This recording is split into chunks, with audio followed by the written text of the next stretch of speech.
Fight for the Iron Kingdoms as a warcaster. Take control of the mighty jacks, arcane devices, and dark sorceries to bring the fight to the War Machine Hub on beastsofwar.com. Progress comes to a world of magic as science and the arcane combine to make marvels. Meet steampunk inventors and orc mystics at the Volsung Hub on beastsofwar.com.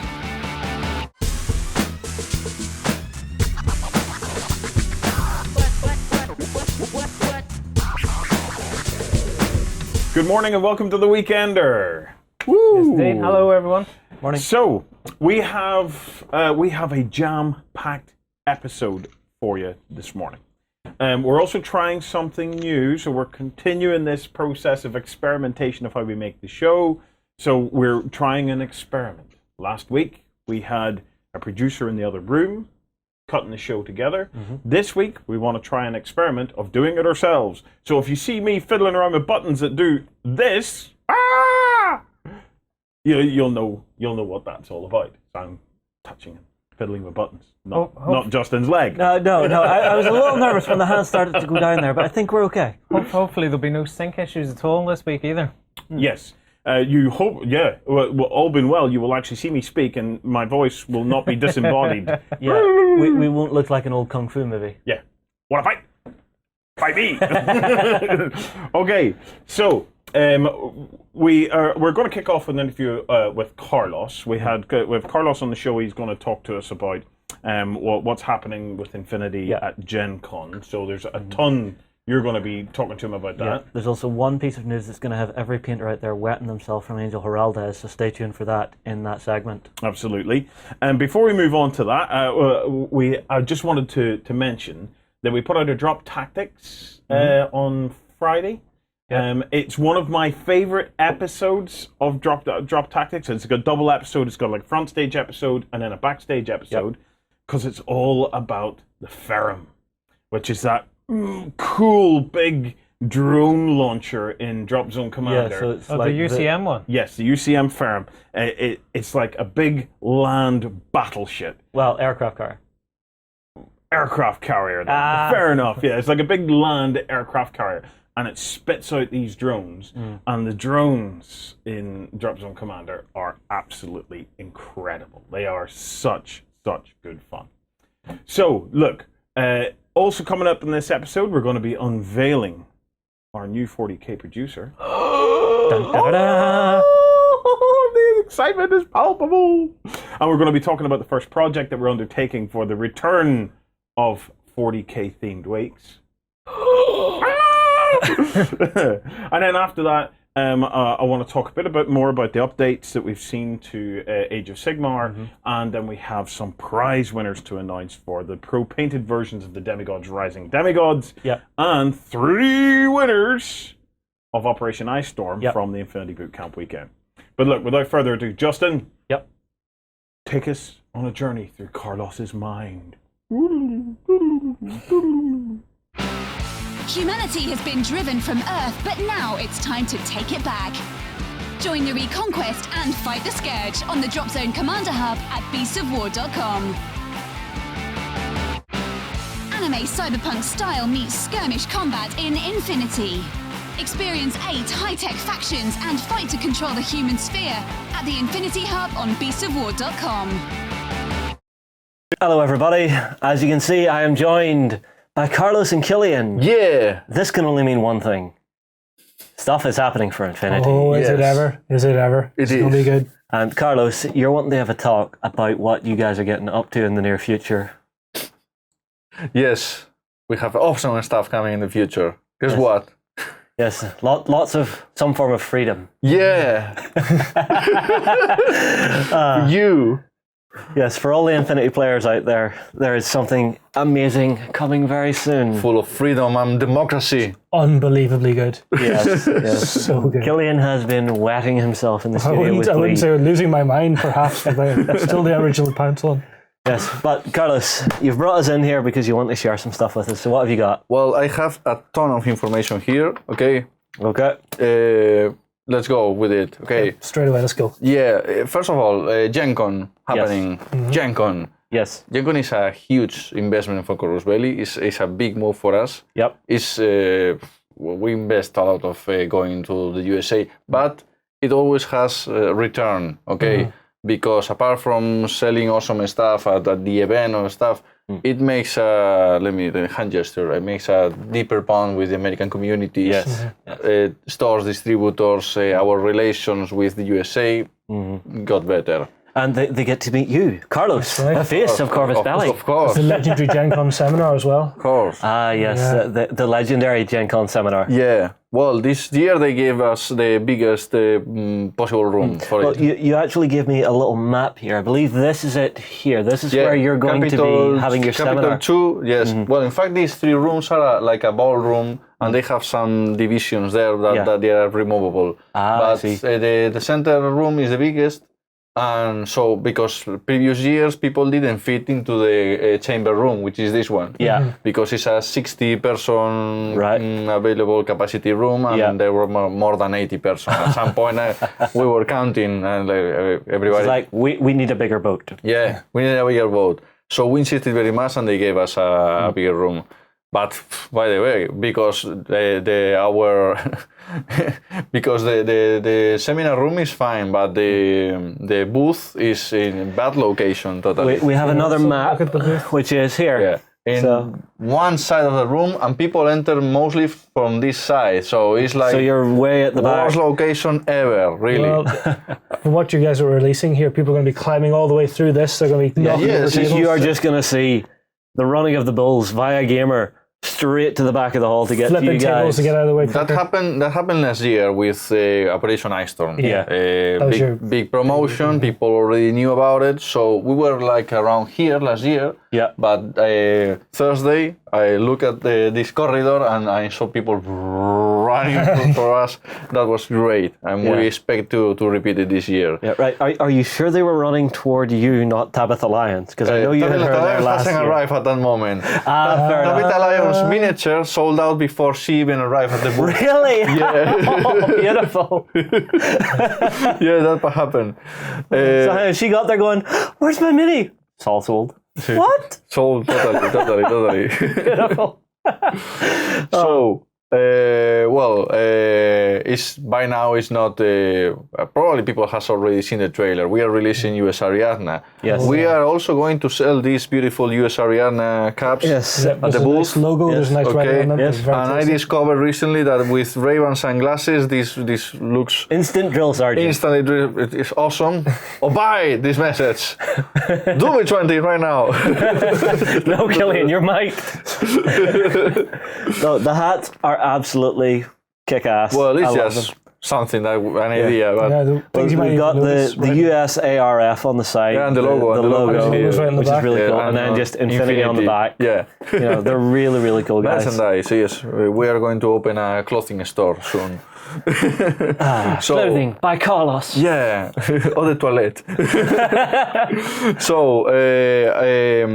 So this year the location is pretty bad in my opinion. We have to put effort in making people are aware of where our booth is. Okay. Apart from my seminar, we have learned from last year that it's cool to bring Angel Giraldez Yeah, himself. so, ta-da! Yeah, The master. Yeah, he's going to make a lot of masterclass. He realized that people get tired if the masterclass is 4 hours long, so he's making all 2 hours long, and then some activities like airburst Q&A airburst techniques is just 1 hour long. Yeah. So he's splitting his time better into more activities, so everybody can get a piece Yeah, of so Angel Giraldez. basically people can cycle in, cycle out. Okay, I only want to know about the airbrushing. Everybody else can have a chance at the master classes. I'm just going to come and sit down for The that. tickets sold out like in a blink. It's Yeah, I'm not incredible. surprised. I know that people is super aware of Gen Con activities and has to be pushing Yes. F5, Shift F5, Shift F5, Shift but F5. like crazy. I mean, Yeah. the activities. I'm a seminar also immediately. So super cool. So I hope that everybody enjoys and learns from Angel Giraldez himself. So apart from that, from the seminar, which will be in the Westin Hotel, Capital 2 room at 11 on Saturday. Angel has all the 4 days with activities. Yep. Painting with Angel Giralde, Thursday, 10 a.m., 2 hours. Airbus Techniques Q&A, Thursday, 3 p.m., 1 hour. Airbus Masterclass, Thursday, 4 p.m., 2 hours. Painting with Angel Giralde, non-metallic metals, Friday, 10 a.m., 2 hours. Lots of activities with that. Yeah. Yeah, but That man is gonna. That man is gonna kill Pays himself. the ticket, really. Yeah. So apart from that, there are tournaments and special battles and special scenarios being played in the gaming area. The people who organize this told me, make sure you include this. The gaming space is all Corvus Belli, so fans are welcome to arrange any type of event they would like over the weekend. They just need to coordinate it with the Warcore and the team at Gen Con. Because Corvus Belli pays for that space, but some companies pay for a space and they do not use it for the whole event. They just use it at some point, and then the space is over there not being used, which makes everybody angry. So we are using our space constantly. So basically, people can come and arrange beforehand. Like, I would like to use the space X time. It's available for being playing all the time if the activities allow them to happen. But that is a space for gaming. There's a team of workhorse who are organizing events that are happening for. Yeah, this is a Magno activity, but Magno this Magno last year. Maybe some people get this activity next year, but he's in charge of everything, and they usually organize a full of tables event, and if they have more space, they will use it. Believe me, but the space at Gen Con is. Requires a lot of paperwork and stuff, really. Yeah. So there's an invitational tournament organized by Warsenal and Corvus Belli.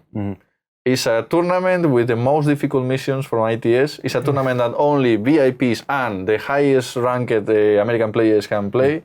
Yeah. And the winner gets invitation to the Interplanetary Tournament in Spain next year. I think I have an image. Was this last year's winner, I think? Yeah. This guy, hardcore player totally, with the Corvus Belli team. The guys from Warsenal, Tabitha with that huge... Yeah, the Neoterran bolt. The human sphere, and the other is another human sphere over there. Did you really just make that joke? Yeah. Okay, just being clear that he made that joke. He did make that joke. Fernando, the Corvus Belli CEO, and he even got an original artwork there. Nice. So that guy is coming to the Interplanetary. So collaborating, Corvus Belli and Warsenal cover the flight and the accommodation. But I assume whoever wins this year's Gen Con isn't coming to this year's invitation. It'll be the one after. Yeah. So if you are wanting in on it, guys, you do have a chance to actually, get a bit of time and actually arrange the time to go to it. Because it is a far way to travel, America to Spain. Yeah, no, it's a big trip. It's a hell of a lifetime trip. And if you are lucky, you will be in a plane that has a little screen so you can watch movies. But I have made those trips without movies in a little screen, and it's like... Trust me, I have met friends who have came across from England to Ireland on a prop plane with propellers. So yes, that was interesting. You know who you are. I have a few more information. This is about the RPG from Odysseus. Yes, okay. So everyone's looking forward to this. Yeah, I have a little conversation with Chris recently using Skype, and he gave me a little update, and I think it's interesting for everyone, so allow me. Chris Birch has assembled a team of experienced writers and collaborators. Monica Valentinelli is there. She was the project manager of Firefly. He has told us that Monica is excellent worker, excellent person for managing, experience. Experience counts a lot in kind of stuff. Nathan Dowdell, he made the Conan RPG. Ben Beaton, involved in Mutant Chronicles. Justin Alexander, involved in many Fantasy Flight Games projects. Jay Little, who made Age of Empires. So we've got an all-star team here. Yeah. They are writing the faction chapters these days, as he told me. They are very proud of a new hacker rules for the RPG that they have made that is very, very fluid.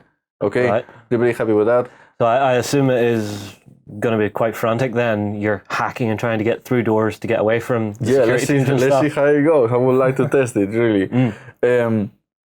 since they have opened the beta for the subscribers and since they allow people to jump in the project, they have received thousands of downloads of their open beta and 2,000 people signed up for the pre-order already. Nice. So they have a lot of expectation. Expectations is a dual thing. People demand it to be awesome because they put the bar this high because they have enthusiasm. So deliver a result that really satisfies everyone is difficult, really. So let's see how. It sounds like you have a good team there that have a good chance of making a very cool product. Be a quality product on it. At some point of the project, you always have this vertigo. I hope this satisfies everyone. Yes.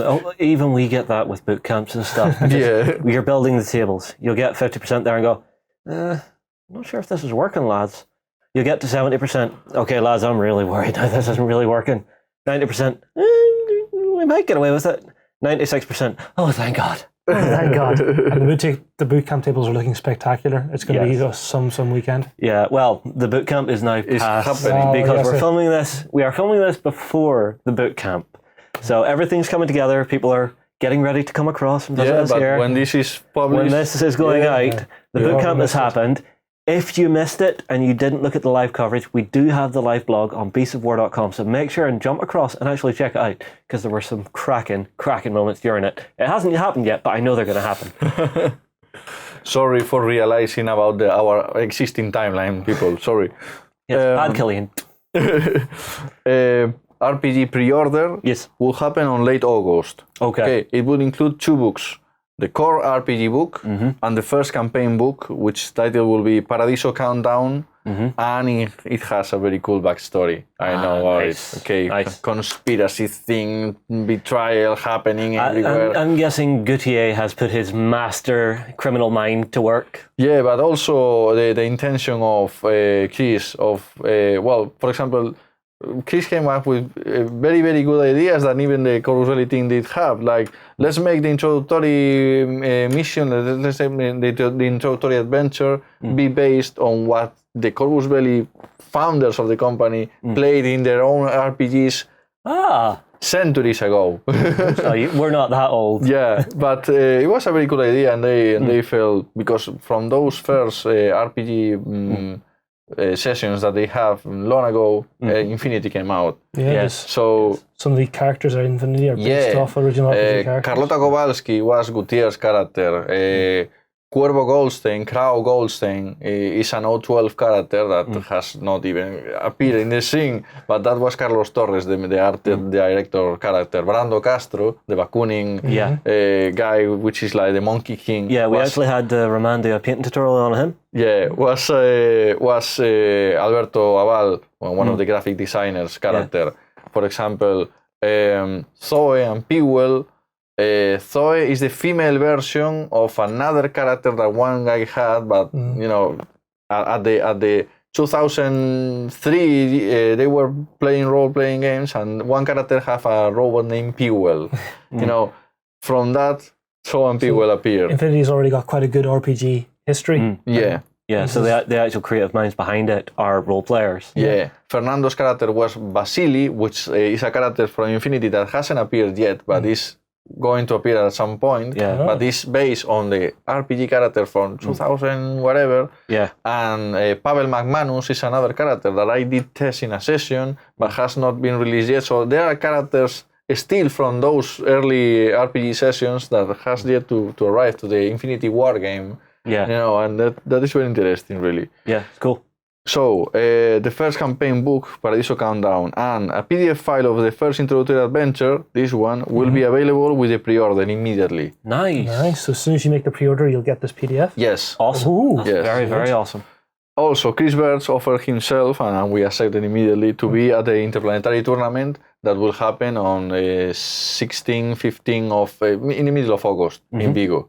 Yes. Okay. 16th, 17th, and 18th of August, I guess, that weekend. Yes. And that will be the biggest Infinity tournament ever. Yeah, and is this the same again as last year at Fix Zone? No. Fix Zone was an event. Last year we went at Vigo, the 80-player tournament. This year is 100 players. Comes players from Russia, from Poland, from the USA, from UK. from everywhere. From everywhere. And maybe not even human players. It's interplanetary, so maybe. I don't know. You go to a con, and some people you're not sure if they're from this world. It does happen. If a cute girl gets to your table and tells you that your miniatures are beautiful, she's a speculo killer. Don't believe her. She's not human. Okay, more stuff. Let's talk about Ángel Giraldez, because Ángel Giraldez is now a corporation of his own. Yeah, he's doing mugs, he's doing merchandise. Okay. Yeah, he made some mugs, right? Yeah, he made some awesome mugs. Also, well, maybe you're aware that he published a painting book at the beginning of the year. Yes, Messari Lyons has been drooling over that since it arrived. Well, the whole snowball that created the book was very unexpected, really. Ángel Giraldez was looking for making a limited edition of 5,000 copies, but the huge demand of the book and the whole bubble that generates at some point, Ángel has to take the decision, because that's important. The Ángel's book is his project. It's a one-man project, really. That's something curious about one-man projects. Usually take much more time. Beautiful book. Yeah, takes the understanding of a project leading with one guy, his own money, his own idea, his own artwork, everything takes more time. But the result of a one-man project comes from the heart. It's impossible to one guy to deliver a huge project and it's not coming from the soul of the guy. Whenever it's one man, you have a very, very clear vision of what it's to be at the end up. So what he thinks it is what it's going to be, and it's as good as he wants it to be. The book was basically a labour of love, and you could tell that from reading through it. He put a lot of effort into that book.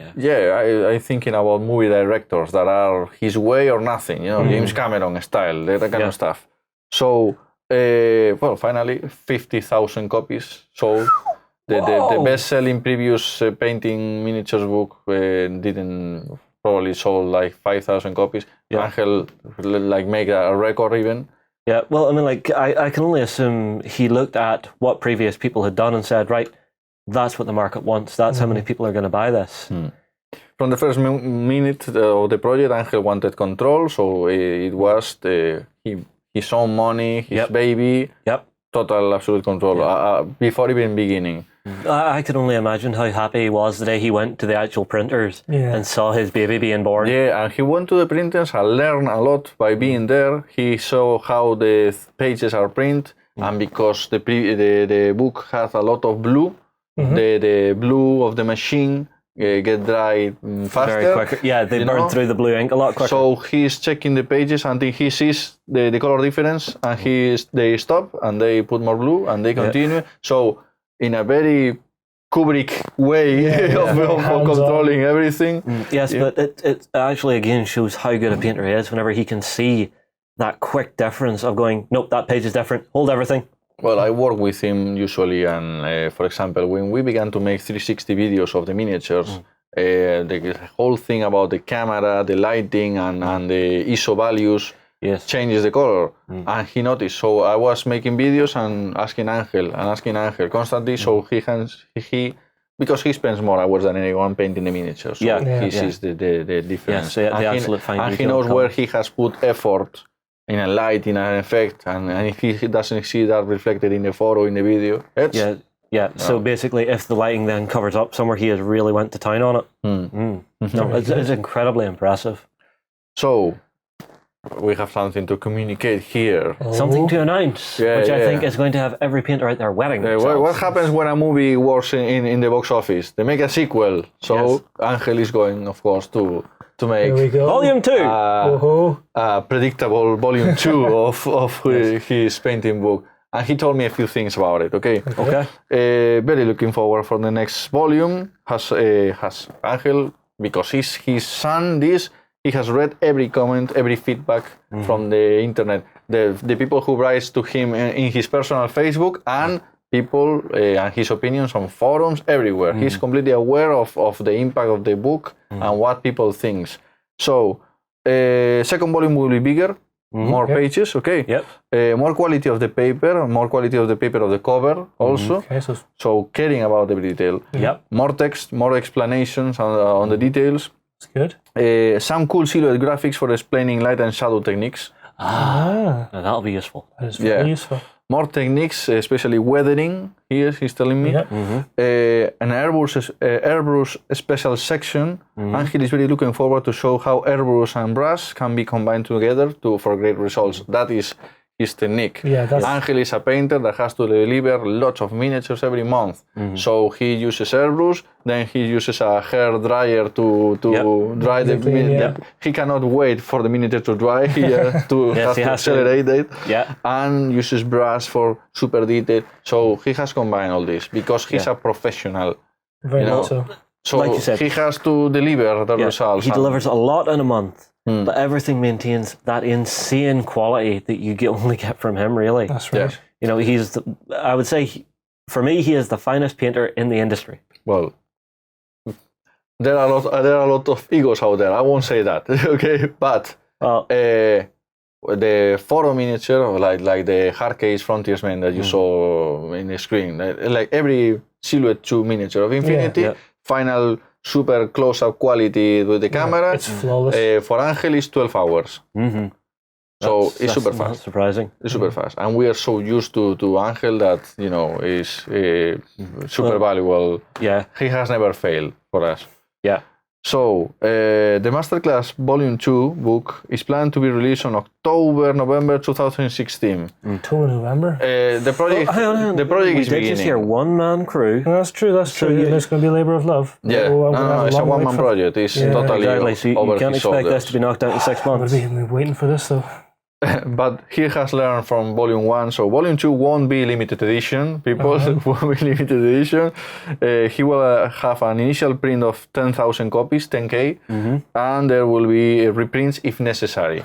Right. So, from the pressure of those first 5,000 copies of Volume 1, people getting completely crazy, and he decided to reprint. But once again, that decision was over his shoulders. It was not a company, it's just one guy learning all the different areas of what is to make a product and deliver. Okay. Important question. I don't know if you can or cannot answer it just yet.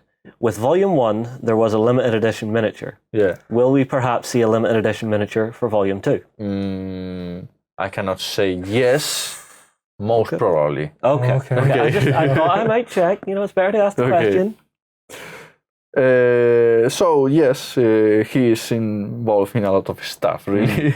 Yes, Angel. But mostly the main thing for him is his book. He helps designing some bases for Arsenal, for example, and stuff. But the book is his main thing. Well, like I said, every painter out there on the internet right now is sitting wetting themselves, going, "I want it now." When you see the numbers that that book make, when you see how the Spanish taxes, how much of that pie the Spanish government get out of the book, you get super angry, really. I mean, oh, you sold this many, right? We'll have this chunk. Thank you. This chunk for us, for our corrupt politicians in Spain. It's like you want to kill every them all. politician is corrupt in some way or shape or form. Right, are we done, gentlemen? Yeah, we're done. That's a lot of information. Yeah, a lot of info. That's a lot of information. Hopefully everyone out there enjoyed that. Oh, hats on. We are going to switch back to the normal weekender, and we will see you in the next part. See you soon! From Viking halls to the cities of the future, terrain buffs will love our foreground hub. Watch gaming tables of all genres come to life at beastsofwar.com. It's time for 28mm World War II action.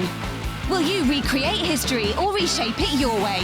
On the Bolt Action Hub at beastsofwar.com.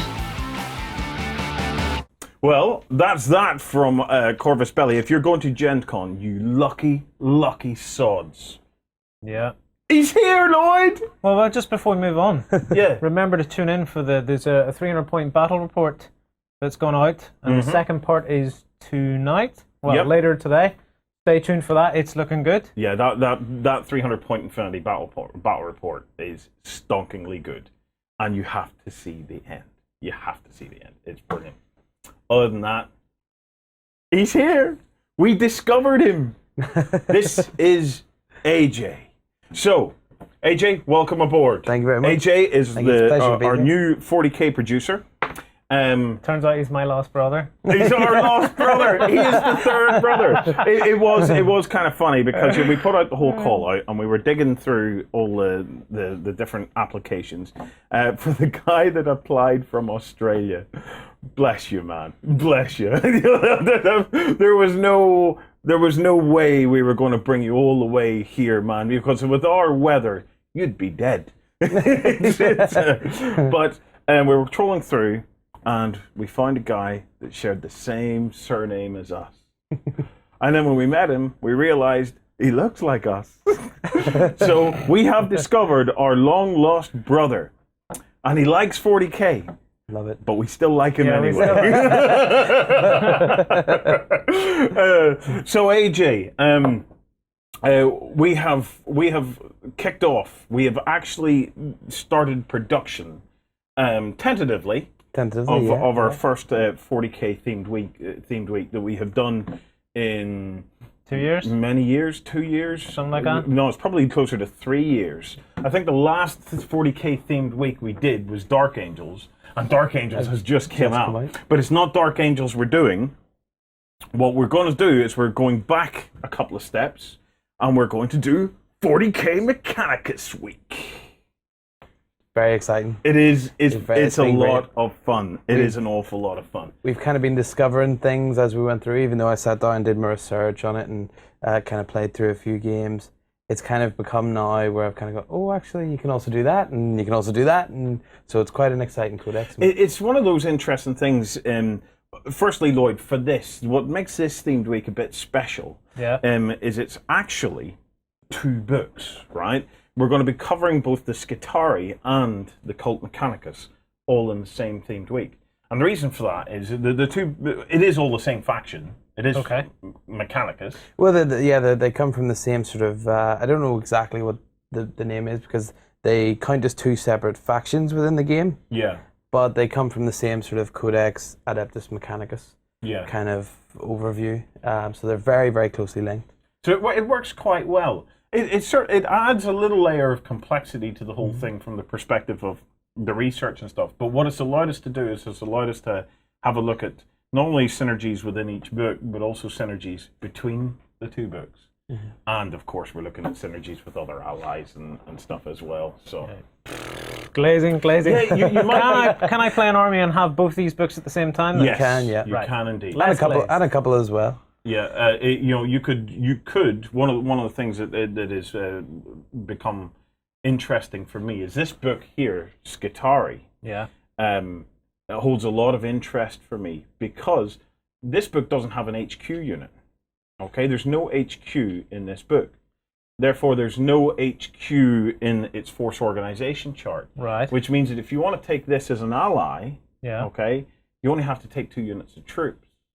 And sometimes, not all the time, but sometimes, the HQ is really a kind of a waste of points in your allies because you're really only taking him to fill that force org or that detachment to add him to your force. With these guys, you're straight into the money with these guys. There's really, I don't mean in that sense, but I mean your points are only being spent on stuff you'd use. Mm-hmm. So there's 2 particular troop choices in this, and I love both of them. I get your point because who needs another HQ? You've got your HQ in the main army. You just want to go in and find those 2 specialist units that do something that the rest of your army can't do and slot them in. Yeah. And what's great as well, as we've been discussing, is that from one box you can immediately add that to any other force. Yeah. Because within the one box you can get those 2 choices. And you buy 1 box of their troop choice for the Skitarii, and it'll make both troop options. It'll make 5 of each, which will give you a squad of each, 5-man squad of each. So for you to bring a little bit of interest and pizzazz to your Imperial Guard army, or to any of the Imperium armies or an Inquisition army, you only have to buy 1 box of troops, and you get that little bit of Mechanicum feel in the whole thing. And it is interesting. Some of the special rules are fabulous. Cool. I'm guessing a lot of people out there are probably actually kind of excited. Ooh, 40k themed weeks coming back to Beast of War. Well, we've made some changes, in how we want to approach themed weeks. So, myself and AJ have spent quite a bit of time discussing, what it is we want to try and do. So, we call it the 40k Mechanicus week, an unofficial faction guide. Because we want to go deep into this. This themed week, you're looking probably at the guts of 10 hours of content, just focusing on what hobby choices we have with these books, what gameplay options we have with these books, what interesting special rules and combinations of rules that we have with these books. Now, we don't expect to have nailed absolutely everything after the 10 hours, but it's a much deeper, more rounded view of Mechanicus as a hobby. And what we've also been looking into as well is those little quirks that are being drawn out of the main rule book as well. So things that maybe you haven't seen for an awful long time, rules that are kind of being reintroduced, and also kind of how it blends with 7th. Some people might not have played for a couple of editions now, and how that new edition, because we've had an awful lot of information about 40k in a very, very short space of time. Yeah. So it's bringing out what 7th and what these codexes kind of bring to the game. Now, if anybody's out there who hasn't watched some of the other episodes where we've discussed the returning of 40k content, we're not going to be trying to do 40k weeks at the same time as launches. We're doing them after. We are going to be following up. So at the moment, Mechanicus launched about 3 months ago. Not even, probably just about a month. Yeah, month and a bit. They've been very, very quick. We've literally had a release. Well, the Skitarii are about 3 months. Skitarii about 3 months. About 3 months ago. So I would say that we're probably we're holding back on our themed weeks, because we want to get more time to play, more time to digest what the community at large feels about a particular army. Yeah. So rather than trying to be there first, with a kind of less deep look at the codices, we're going to be following up for that period where it's all settled down, and you're maybe being dazzled by all the shiny stuff elsewhere, and we're going to bring your attention right back to the army that you've maybe bought and still have sitting, and encourage you to get it together and get playing with it. And then there's other people who've maybe got their army and jumped straight into it and have had loads of games with it. Yeah. Because if you're doing a themed week and you're doing it right at the point where it launches, a lot of people haven't had a chance to play the army. This way, the audience can bring a lot of comments and grounded in reality. They've actually played games and stuff and can respond to you guys having had their battles and stuff, rather than trying to think what would happen. They've actually played it. No, let's call a spade here. The reason why we're doing this is, if, for example, if Games Workshop turned around and said, we'll work closer with you, we'll give you 4 weeks early access to the book in order to be able to play through it, digest it, get to grips with it, create your content for it, and then launch at the same time, then our themed weeks could, in theory, launch at the same time. And they did have, I would say, a 7 out of 10 in terms of its depth. Yeah. Previously, what was happening in our themed weeks is we maybe got a week's notice. In the best case scenario, we got 2 weeks' notice where we maybe managed to snipe a copy of the codex, a couple of weeks in advance of it going on general release, and our depth was maybe a 4 out of 10. If we were lucky, a 5 out of 10, because you just didn't have the time to play test and to gauge and to mull it over. Because sometimes your best ideas come whenever you're stepping away from it, or you've come back to it a couple of times and you're rereading it and looking at it. Where we're trying to get with these, and we understand that with the themed weeks that we're undertaking, that it's going to take iterations of themed weeks as well. But we are aiming for that 9 out of 10 type experience where we're going to be trying to encapsulating whichever codices it is we look at, and look at it from a hobby perspective. Look at it from a collector's, somebody that's designing their army that wants to know what's fun in their army. There's a particular unit in this. This is one of the things that I've really enjoyed about working with AJ on this. Is AJ has been bringing this all out for me. It's not just an analysis of stat lines and going, yeah, he's good, he's not good, he's good, he's not good. We're looking at how we're looking in more depth at the background of units. There's a particular unit, and they have a sword. Okay, and you will see this in the themed week when it just dawns on me. So this particular unit has a sword. It attacks with the sword. Okay, in the first round of combat. Okay. Okay. If you roll sixes, any sixes turn into instant wounds. Okay. They AP2, so they don't get not a instant wounds. They can't be saved, so they ignore saves. So any sixes ignore saves. And you read on a little bit, and it says in the following rounds of combat, all your hits ignore saves. Now I read that, and I thought to myself, it's quite interesting, quite powerful. But we then took a moment to look at the background of the unit, okay? And in the background of the unit, it described this weaponry as that these swords, as they clash against carapace and power armor, are testing and sampling the resonant frequencies of the armor, and the more they hit, the more in tune they get with the armor, to the point where suddenly they ignore the armor and they just start slicing through the armor because of the same resonant frequency of the underlying molecular and structure of the armor. And then suddenly it clicked for me, and I realized how beautifully constructed that rule was. That yes, you might get a lucky shot with it and ignore the armor in the first round of combat, but from then on, your weapons are totally tuned to that opponent, and they're just going to. But for how long are they tuned for that opponent? For the rest of that combat. For the rest of that. Until you break away, and then it starts again. Yeah. So then they have to find the resonance frequency for that armor. It's like the Borg in reverse. Because when you shoot at Borg in Star Trek, their shields sample your frequency of your weapon. Oh, yeah. But in reverse.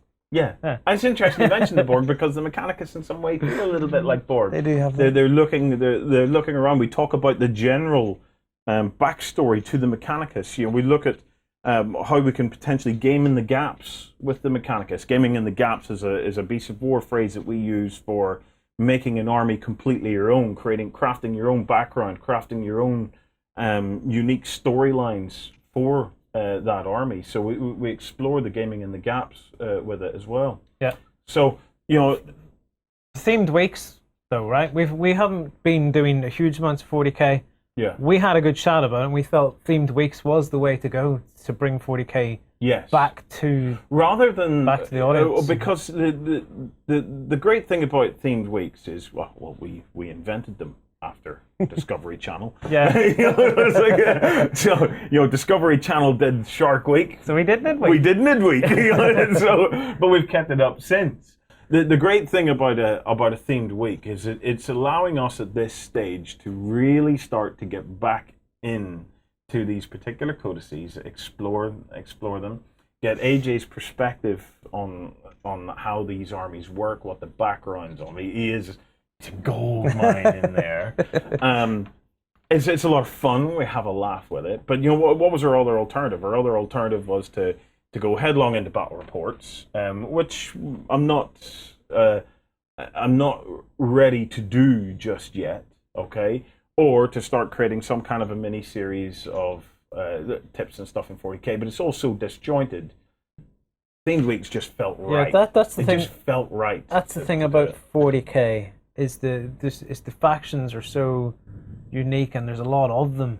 Yeah, you could do like tips and stuff for other games. Maybe there's 4 factions or stuff, and you'd find it quite relevant. But with so many different factions and different flavors, I guess a themed week is the way to sample it. Well, it allows us to. It allows anybody that wants to play this army to come along and digest themselves in 10 hours of content on this army, and learn about its background, learn about what some of the cool aspects of it, some of the units that we're struggling a bit with, because there are units that we are struggling with, but we're not only struggling with them, the community at large is struggling with them, and we're trying to see, is there any redeeming qualities of them, any method that you could potentially use them. But sometimes you just say, move on, spend your points elsewhere. But it allows, whether you're a player and you want to get in and just absorb yourself in it, or whether you're somebody who wants to better understand the army, so that whenever you're standing across the table from an opponent and he starts talking about schisms, you can go, I know what that means. Rather than thinking, there's probably a pill you can take for that. Yeah, if he starts rattling off about his canticles, there's a cream you can get for that. Yeah, there's a cream you can get for that. Who'd you catch them on? So it'll give you a much better understanding of the armies that you're playing against. And this particular army is very good because anybody who plays an Imperium army probably should pick up a box of the troops, just to have for some narrative stuff that we talk about during the themed week. It's probably worth talking about the structure of the themed week, of how it works. So the themed week every day is a couple of videos, maybe a little bit more. We have a front stage video, and then we also have an exclusive backstage video. So in the front stage video, we might be looking at a unit and looking more at the narrative and the background and stuff of the unit, looking a little bit at the stat lines and some of the war gear options of the unit. But then in the backstage, we really go into depth on what are the technical capabilities of that unit, what are the battlefield roles of that unit, where are the deployment options of that unit, and then something that AJ has introduced into the mix is this concept of the option select. Do you want to explain? Yeah, basically, it's a term that allows you to look at if that unit is out of shape. You maybe have a long range shooting unit that has ended up in a position where it's going to have to go into maybe combat, or someone's going to get into a position where they're going to be in combat with it. What do you do with that unit? Do you find a way for that to work to your advantage? And it's just looking at those kind of nuances within the game of how you can force more choices on your opponent, even with a unit that's maybe out of position, maybe in the wrong place at the wrong time. What do you do with it? So hopefully that will be something that just adds a little bit of difference and allows players to think more laterally when they hit the gaming table, as opposed to focusing on the list and just concentrating on building a list that will just be able to face all comers. Excellent. I'm really glad to hear that, because I find players that just list build and don't really think about the actual movement side of the game to be a little bit on the boring side. Because they'll get a unit, and if things aren't going their way and the game isn't matching the list they have in their mind, that unit is dead for them, because they don't know what to do with it. There is so much depth to 40k that if you come up and try and treat it like a cookie cutter game, you're missing the point of the game. So this edition of looking at the deployment options, looking at op selects where things are going wrong, because only half the time, if we're lucky, things go right. More often than not, to be fair, things start to go wrong. Particularly my dice rolling. They go wrong rather rapidly. So you need to consider what are the options whenever things are not going well. And then one of the other things I'm rediscovering is that those sneaky guys in the design studio are making these wonderful rules for swapping out weapons and things, where on the roll of a 6 it's instant death, and I'm going, oh, I've got to have it. And then AJ will pull me back a bit and go, yeah, but remember, it's on the roll of a 6. How many 6s are you likely to get? There's balance in these codices. There's design and meta choices in them that really do come to the fore during this themed week. I mean, you really do get a feel for how much depth the designers themselves put into making you make choices when you build armies based on these codices. It is great. I'm looking forward to it, and it shouldn't be too much longer before we launch with Mechanicus Week, and then I think we'll be doing Space Marines. Lovely way to tease you. So. We're going to be doing Mechanicus Week, but we're not going to tell you when. Yeah, no, we're not going to tell you when. It'll be ready when we're finished. A little bit of other 40K news. I just want to say a huge thank you to Dead Dave, community member, who did coverage. He did a live blog of the Forge World Open Day. It is good job, Dave. I mean, I was quite impressed with what he did. Will you get a load of some of these pictures? Just have a look at this. So Warhammer World has been completely reimagined. So it's been given a facelift not only on the outside but on the inside, and they have these huge viewing galleries now, where they've got these dioramas and things. What do you look at this one? Those are people on stairs looking down on this diorama. It's just absolutely nuts. We've got a lot to work towards for our Star Days week, haven't we? Yeah, absolutely. Lloyd, look at that. I like it a lot. There's this miniatures place in Germany, but it's all about trains and stuff like that. Now there's somewhere, if you're into your miniatures and stuff, especially 40K, to go and see something sort of similar. It's become an actual venue to go, because we've been to Warhammer. That one there looks ace. Oh, no, it's breathtaking just because what they've come up with. We've been to Warhammer World, and at the time when we were there about 5 years ago or something like that, it was basically just a room of glass cabinets. It was a room of glass cabinets and had the gaming tables downstairs. Now, it is the ultimate venue, for anybody that's into their sci-fi wargaming. There were some big kits on display. The Warlords, absolutely amazing kits. Are you coming round to these yet? Yeah, well, an interesting point on these is we have our own Warlord, but it's the more square shape, and I thought that was the old pattern, but it's actually the new old pattern. The original. It just broke my mind. Yeah, the original Warlord actually did look like this. And had those curves and stuff like that in the plates. You mean in the same fashion as like the Imperial Knights? Imperial Knight. Yeah, but I was thinking more along the lines of it's not a dreadnought. What is it? Oh, the Contemptor pattern. The Contemptor pattern dreadnought. Is actually the older version. Mm-hmm. So that is a more, I suppose, original.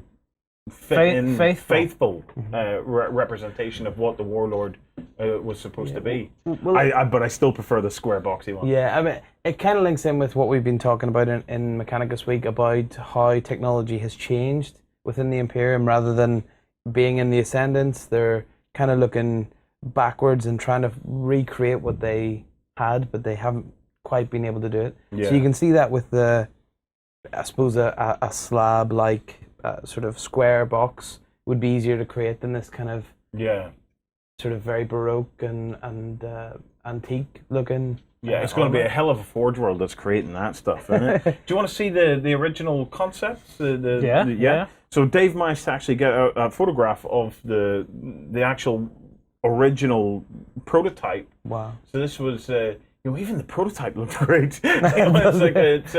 It's maybe the camera angle that it was taken from. It looks a little bit more squat. Yeah, it's the camera angle.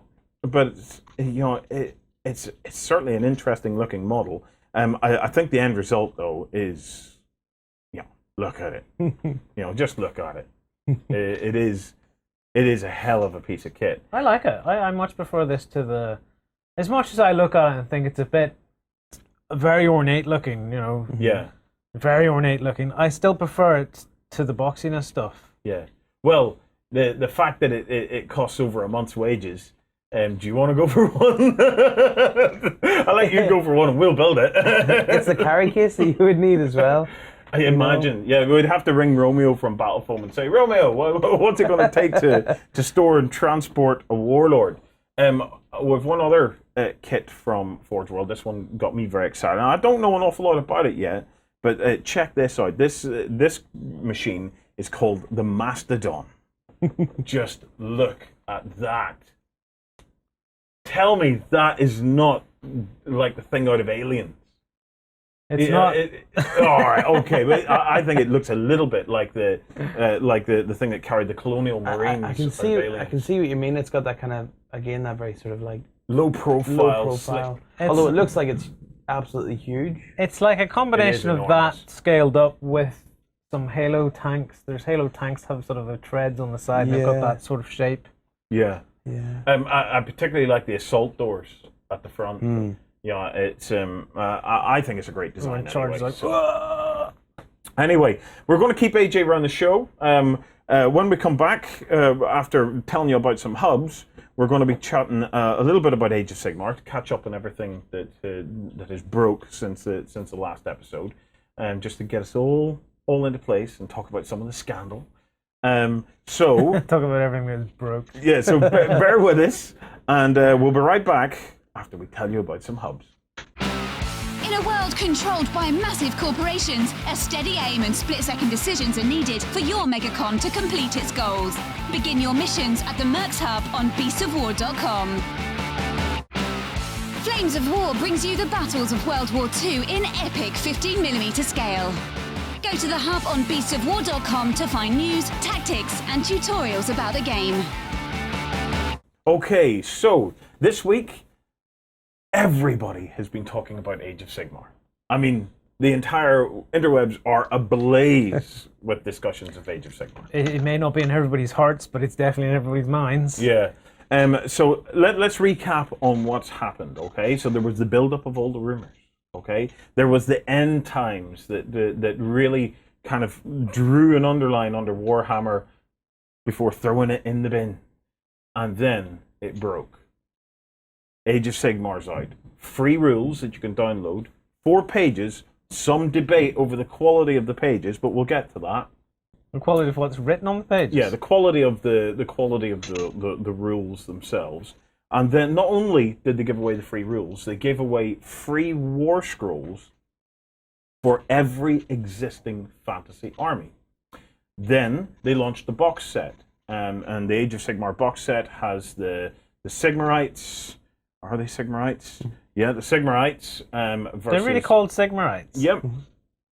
Because they're Sigmar's own army. They're kind of warriors that have been the souls of dead warriors that have been encapsulated in armor. So they're kind of like an angelic horde that have come down. So there's no squishy bits inside? No meat. No meat. Oh, I didn't know that. Just soul and metal. The interesting thing about the look and design of the Sigmarites is that they kind of remind me of, is it Balthazar Get, the character from Fantasy? Yeah. And he very much had that kind of gold mask and gold kind of armor, a bit like almost like a fantasy version of Dante. Yeah. And he was, I believe, one of Sigmar's priests or something along those lines, or Sigmar's champion. It's probably where the inspiration has come from in all of this. But these are unheard of steps. Not unheard of for other companies, but unheard of for Workshop. It's been years. I certainly never in my gaming experience did they ever come up and just give away all the rules for free and yeah, you mean in their approach to the whole how they've marketed the change in Warhammer. Yeah. Because the way they've done it is everyone's been talking for months and months and months, even before we've seen anything. Yeah. Something's happening. Something's going to happen to Warhammer. To be honest, my interest levels were fairly low at the beginning of the rumor mill, and they started to increase a little bit when I talked about it being more skirmish orientated.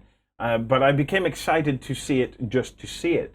But when it did finally hit, I became excited to see it because I want to play it. I'm very enamored with the models that I see. Maybe a little less so with the Chaos guys because I think Chaos guys should have capes, big ass bear capes. But the Sigmarites I think are just a fabulous looking army in their own right. But they're quite big, these models too. Yes. I don't know if you've seen any of them. But they haven't changed scale. They're just big guys. They're just big guys. So, the Sigmarites are just big guys. Are they on the bigger bases? They are firstly they're all on round bases, as we know, and they are on bigger round bases. But this whole base thing is for an aesthetic. We've discussed this at length about the whole measuring from to the nearest point of the model, and we've been discussing, extending swords and stuff like that there. What are the options to game the system a little bit? But the thing to bear in mind, right, and this is what I'm getting from this, is a lot has changed within Workshop. We can start to see that. A, free rules, free war scrolls. B, for the first time in as long as I can remember, they actually interacted with parts of the community. So they interacted with some of the media outlets. They certainly at the Forge World Open Day, there was a guy there, and his job was purely just to talk about Age of Sigmar and to try and answer questions and stuff like that. They definitely seem to be more open now. Yeah. There's some sort of change is happening in GW from there, the way they actually go about, like you say, talk to other entities. That can only be a good thing. That can only be a good thing because we want gaming companies that want to talk about their games. It's they make fabulous stuff. We want them to talk about it. So we'll have to wait and see how that transpires over the course of the next weeks and months and maybe years, to see where it goes. But let's talk about some of the kind of the things that people are talking about. Right. Firstly, no points. Okay. There are no points in this. I know that makes you feel uneasy. It makes a lot of people feel uneasy. And already people are coming up with methods of calculating the points and stuff like that, which is a little bit defeating the purpose, because what I think is actually going on here is that Workshop have released this basic set of rules because they want you to play these basic set of rules. I believe that the war scrolls for all the existing armies are more of a nod to everybody that has collected those armies and said, look, we're giving you what you need to play those armies with these rules. But I think it's clear to me now, I may be wrong, but I think it's fairly clear that Age of Sigmar has not been written for those armies. Age of Sigmar has been created for stuff that's yet to come. What they've done with the previous armies is more of a accommodate them rather than it be designed around them. Yeah, well, it's like a movie remake. You get a movie remake which is all about drawing a line and going forward, but they'll maybe have a wee nod to the previous movies. The interesting thing that I read, I just had a quick look at the rules before coming in, and I noticed that in that 4 pages, there is a little bit of a balancer in terms of points, not having those points. If your army, I think is a third bigger model-wise, yes, then your opponent gets an added sudden death victory condition. Yeah, where basically he can choose from a table of things that he wants to do, one being kill a warlord or something like that. Immediately, though, the community, all of us in the community, does what we do best. We all started to jump to the fringe case. Yes, but what if you have 10 demon lords versus 30 orcs? It's like they're going to cut through them. Yes, but remember, Age of Sigmar is not all those armies in the past. Okay? Age of Sigmar is what is in that box. And one of the other things, and this became a glaring example of why Age of Sigmar is all about what is yet to come and not really what's in the past. That was just an accommodation in the past, is when you looked at the war scrolls for all of the armies in the past, there was a lot of kind of almost like, it was like arson. There were arson around, so it's like, there were things like if you pretend to be a horse, you get to re-roll. You get to re-roll a failed dice roll. If some other thing happens, you and your opponent have to have a staring competition to see. Another one is about who has the biggest beard and stuff like that. So. Yeah, well, but this sounds like it's based on a photo, staring at each other with beards and pints of Guinness. Yeah, well, I'm pretending to be horses. We hadn't seen that last week by the time we had recorded. we had seen the rules, but we hadn't seen all these war scrolls and all these kind of like party games in there. But one of the things that became very apparent to me after I'd seen that was that none of that stuff is in the war scrolls for the 2 armies that are in the box. The 2 armies that are in the box are dead serious, down to business combat, war, right? Yeah. And that's what we mean by that nod. Yes. You know, it's a comedy moment too. They're not trying to make fun of the armies, but they're doing it in a lighthearted way. We are acknowledging the fact that you're there, but like Warren says, it's not in the new stuff. That's not what's going to happen. So there is this definite line I can see between what has come before and what is yet to come. And now we're hearing things like orcs are going to be reimagined. Most of the factions all have new names, custom names that are very now specific to Age of Sigmar, that are very trademarkable as well.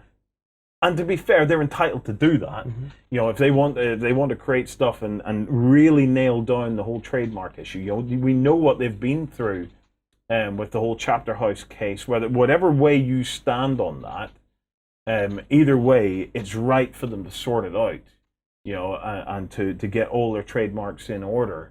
And that is what a lot of this is about. We had seen it with the Guard becoming no longer Imperial Guard, which is untrademarkable, becoming Astra Militarum, which is, you know, the Space Marines are becoming, you know, as Adeptus Astartes, and that's very trademarkable. Whereas Space Marine, we know that they can't trademark that.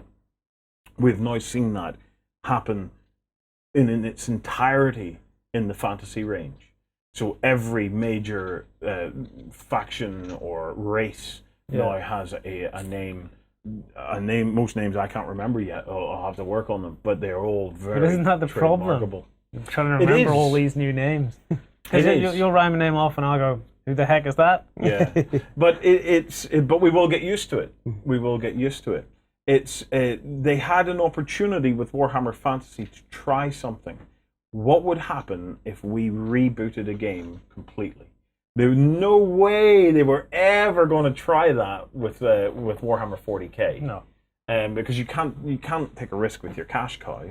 But Warhammer Fantasy had just over the years reached that point where the opportunity was there to say, what would this look like if we threw away all the rules?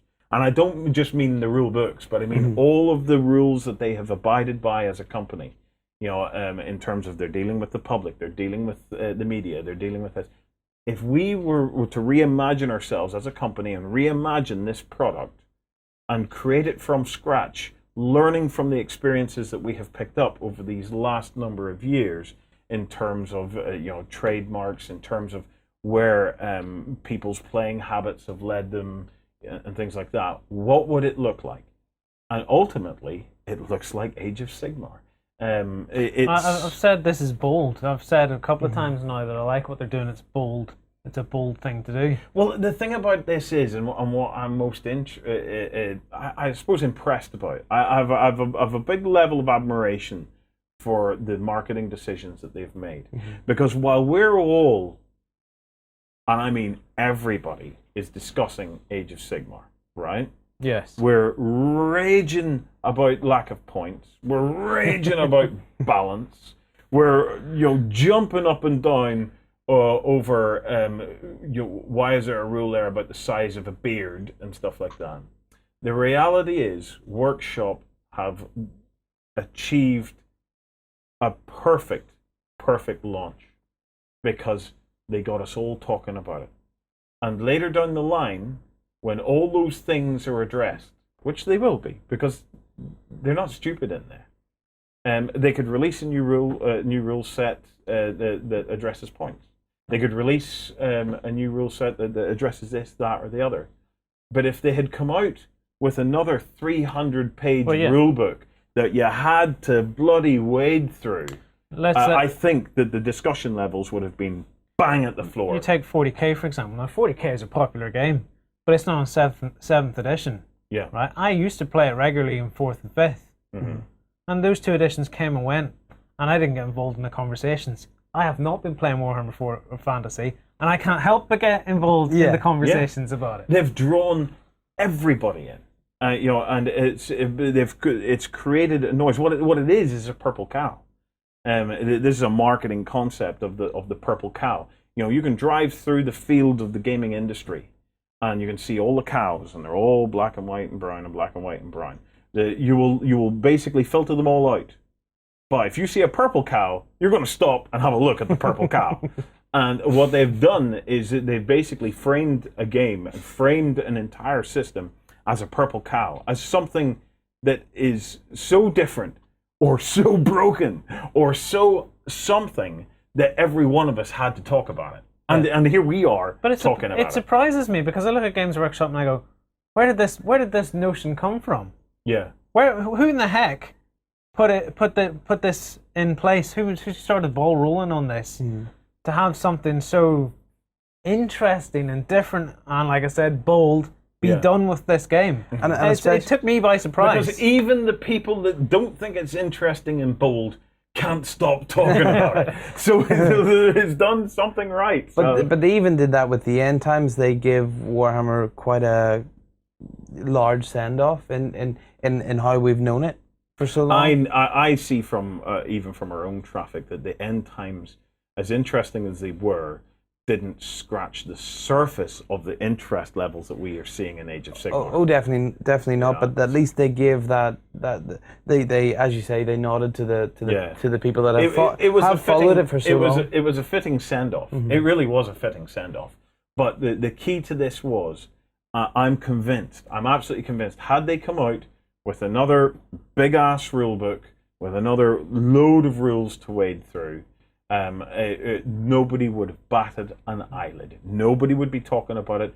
Nobody would have been going out to buy it just to try it because they can't get their head around why this is the way it is. But the fact that they did it so differently has absolutely fired up the imagination of gamers.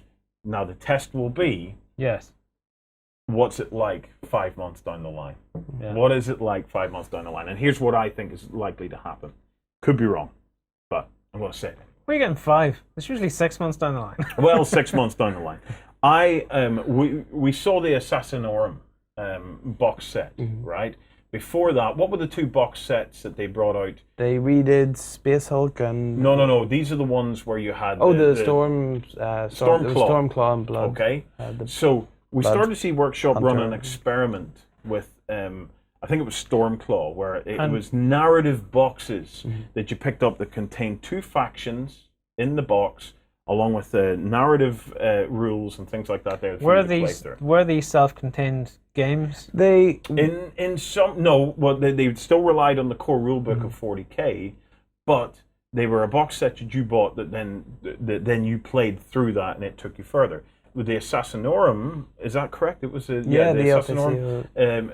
That came in a box set where it almost had a miniature game inside it, that with the tiles and things like that. Yeah, that's the one I was thinking about that. It was it not almost like a board game? Yes. It was, It was a board game. But was it a standalone game? It was a standalone board game. Tied to the universe. Yeah. But you can use those miniatures in 40k. I think that's where you're going with this, isn't it? This is what I'm thinking. Do you remember way back? Months ago, we talked about the rules. We talked about the rumors where they talked about the releases would all be limited edition and stuff like that. And I was going, not sure about limited edition factions and stuff like that. But what if it's not? And I was loving it at the time. Yeah. What if it's not like that?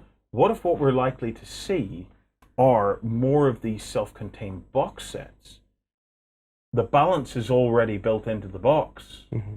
Okay, so there are no balance issues per se because it's already there. It's already built into the box.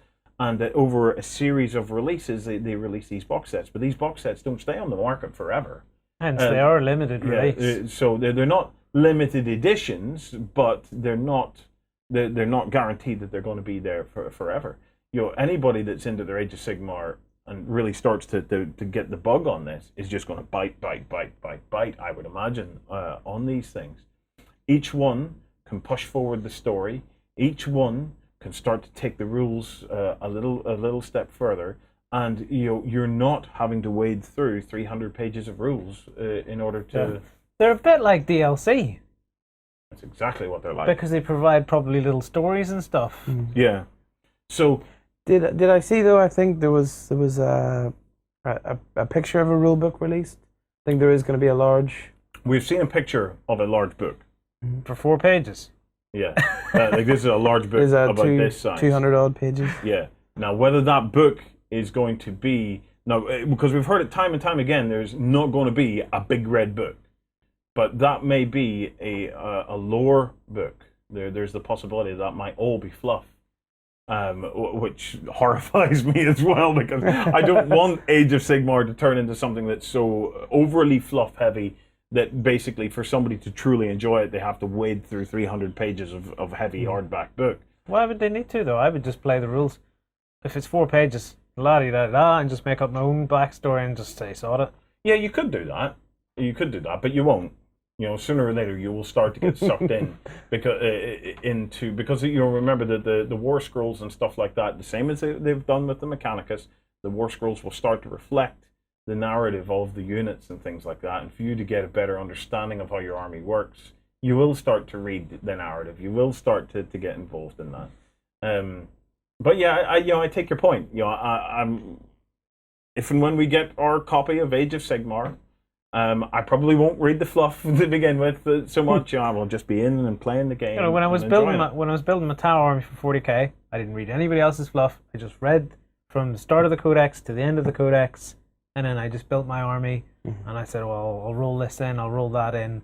And I built my own little world. Oh, we're trapped on this planet, and we have to fight, and this, and that, and the other. And that's why the roll forest scheme, because I was like, they're trapped on a forest world, blah, blah, blah. Yeah. And I didn't bother with anything else, just my little chunk. Well, the community reaction has been absolutely priceless. There has been raging. There has been a burning. Oh, burning! There's been a burning, which, to be fair, was actually just a little sad. To be honest, if the guy had actually bothered to finish painting his army and base it properly and actually make it look nice, I maybe would have put little blindfolds on them all. I would have maybe been a bit more if he'd done more attention to detail. On the thing, I probably would have been more impressed with the burning. I'm waiting. What it looked like was an old army that hadn't been used in years, and he thought, "Oh, here's an opportunity in which to put something up on YouTube and to get a bit of a laugh with." You should have finished that army, man. If you were going to burn it, you should have took the time to finish that army out. So there were so many better ways to do it. If you ever go to do it again, give us a shout, and we'll talk you through it. you were just a little premature. So there's also been a great comment in the last week's episode. I was talking about balance, and don't worry about balance and stuff like that there. And Test Sheeps NZ, community member, wrote my comment of the week, and he says, "What makes me smile is Warren talking about game balance. Knowing he's the one who would go, wouldn't it be cool to field a massive Dragon Rider army?" Yeah, you're absolutely right. I will hold my hands up to that. So, yeah, it is a great release. I've got something to show you, but before that, I want to invite any of you guys that are interested in your Age of Sigmar to come on over and join Beasts of War backstage, because I have been working on a project. We have been creating an Age of Sigmar gaming table based on kind of lake time. So we've been doing some kind of rough layouts and things of it. So I just want to show you a couple of pictures just so as you can see. So this is a bit before it's all weathered and everything. We've just been starting to play around with some layouts. You'll see I've even got my schooner docked in there, which we talk a little bit about in an upcoming vlog. You'll probably recognize it. We're doing because it's been floating around our sets for quite a few years. It's been floating around the sets, but now it's got a flat bottom, so it actually does sit into the water. So yeah, it's starting to come together well. And there, like you said, there's a vlog where you basically go from nothing to this. Yes. There's a whole series of vlogs. It's a whole video diary series, and we're not finished yet. So come on across to Beast of War. We have a 7-day free trial. Come and check it out, because remember, you get all the extra content. You get the whole additional version of the Weekender with the XLBS, and you get all these vlogs and the video diaries of the projects and stuff we're doing. It's well worth coming over and trying it out. And by following along the video diary, you can build exactly the same thing. It's just built with little bits of wood. There's nothing in here that you couldn't do yourself. You might not be able to do it just quite as quickly as we have, but then I have a John. So it's like, he's been in the corner. Look what I've made today. I made it on the phone 5 minutes ago. So yeah, it's consider coming across and checking it out, because we're getting very close now to the end of that build, and you know we might cut together something special at the end of it. Right, you didn't like the Sigmarines. To close out the show, I didn't like it. I've seen some. Did I just call them Sigmarines? Yeah. Sigmarites, yeah. I've seen some after that where it was just the greys, and I immediately went, they look so much better than that gold color scheme. Yeah, well, let me show you. I managed to get a hold of some pictures. The community, again, has been stepping up and painting away on these things. So here are some of the ones that are out in the community at the moment. Well, there's still one there that's pretty gold. I'm not keen on I the love that gold one. ones. He's a bit darker though, isn't he? Yeah, he's definitely a lot grittier. See, stay here. Yeah. Now there, you see that one from Stuart? Yes. That's more like what I have in mind. Yeah. When we were talking about knights and stuff, I was looking at that. That starts to appeal to me. I don't really like the red one, to be honest. Yeah. But I really like the combination of the silver and the red and the gold. That's fine. But gold as a trim rather than as a base Yes. for the model. Yeah. What do you reckon of Luke's? Luke has quite a gritty color scheme going on there. Yeah, it's cool too. Yeah, it's I have another couple here to try. So, Jason's is quite interesting, isn't it? Jason's is very much gold, but there's a lot of black in there which tones it down. Yeah. Yeah. Because I look at it and I think that's cool, whereas the GW scheme that we've seen so far is just so gold. It's so And brazen, Gaz isn't it? has actually turned his into a kind of a retro-looking Blood Angel, which I think is kind of cool. It's a nice red as well. I quite like that. That's the sort of. It's like a magenta almost, isn't yeah. it? And then Tommy Soul, painter extraordinaire, has a non-metallic metal tutorial series. Look at that. Now he's not finished cool. yet, but look at that beautiful tone. That's all non-metallic metals he's used to achieve that. I know when you look at it, you look at the shield and you go, that's such a shiny looking shield, but Yeah, it's not shiny paint. but I want to do my Sigmarines. I couldn't do non-metallic metal to save my life, but Are you not just going to end up dry brushing? that's exactly what I'm going to do. I'm going to dry brush them, but I'm going to try and dry brush them with a mix of a bronze with a little bit of silver mixed in to try and achieve similar kind of look. You're just gonna, did you not have like? No. They're copper. This will be a silvery bronze. Warren has a Space Marine faction, and there were tin bits. Was it not? No, it was a dwarven bronze or dwarven copper or something like that. Hundreds of bronze Space Marines. Well, they're Minotaurs now. They are exactly the color of Minotaurs. I just didn't realize it at the time when I picked it. So it's I think that's one of the lovely things about the box set as well is, and it's particularly if they go for that kind of bringing out a box and building it up like that. I think it gives you more of a chance to paint what you've got before the next one comes out. Oh, brilliant! And you're still excited about it, and you paint it, and your mate has the other half, and he paints up his half, and you bring them together. I think that's what for me. This will end up being 40k in Fantasyland. Yeah. There's no doubt about it. It will end up at some point where it's got a big book. It's going to have probably codices. It's going to have all the faction models and stuff like that. But it's not there yet, right? The big things to understand is we reckon that a big chunk of the previous fantasy range is going to be reimagined. I think there's going to be a new look to orcs, apparently. So they already have the definitive style of orc, in my opinion. Will they still be mushrooms? They will no doubt be mushrooms. But the shrooms are coming. They're going to reimagine a lot of this. It's kind of a bit like the problem a lot of the historical companies face. The historical companies create these huge ranges that become difficult to manage. Okay, and everything that they add, it becomes the law of diminishing returns.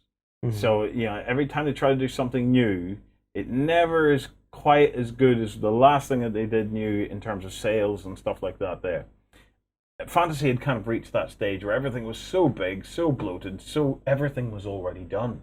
There wasn't an awful lot more they could throw at that. So rebooting it and drawing starting from scratch, and that's what I think might happen. I'm not going to turn around and say all those models are absolutely redundant. They may not be. Some of them might make it through, but I get the vibe that Workshop want to just start and to reimagine the whole thing from scratch. Now they have a smaller new range to build from. You'll have more conversations with your mate going, what did you do with yours? Yeah. And they go, I did this. Oh, I didn't do that with mine. Maybe I should have done that. Whereas Warhammer Fantasy before this was, what did you buy? Oh, I don't play that. Yeah. End of conversation. Well, let's call it at that. Guys, look, thank you so much for taking the time to watch. Please do consider coming across to beastofwar.com, opening up a free Backstage account. You get a 7-day free trial. And checking out the tomorrow morning's Weekender XLBS. It's a whole additional show. We're going to be talking about... I don't know what we're going to be talking about. Yes, I do know what we're going to be talking about. We're going to be talking about... That's planning for you. That's planning for you. We've got a lot of stuff in there. We're going to be talking a little bit about Historicon. We've got some hobby time stuff in there. We've got a kind of a game design thing going on at the moment, a game design discussion that myself and Lloyd are working through, where we're discussing how to go about creating a game and concepts that you can bring into the creation of a game. In this instance, we're doing Star Wars pod racing. So we're looking at how do we take what we saw on the silver screen of Star Wars pod racing and reimagine that as a game, and what's the coolest way we can do it. Not what's the easiest way we can do it, but what's the coolest way we can do it, aka kind of Fantasy Flight type levels of cool. So we're going to be talking about that, and we're going to be talking about Kings of War, because in all of this Age of Sigmar stuff that's going on, suddenly the entire landscape has changed for Kings of War. So we're going to be talking about that as well. So guys, if you fancy it, come on over to beastofwar.com, create a free account, then take a 7-day Backstage trial, and join us there. Have a look at some of the Age of Sigmar table build. I've worked hard on that. I want you to watch it. AJ, thank you very much for joining us. That's been lovely. We will see you next week. Until next week, have a fabulous week of gaming, guys. Become a general of mighty armies at the Kings of War Hub. Take command of elves, dwarves, and orcs in this game of masked fantasy combat on beastofwar.com. Venture into the dangerous dungeons of myth as a mighty hero and stand against the darkness. Visit the Myth Hub on beastofwar.com and begin your story.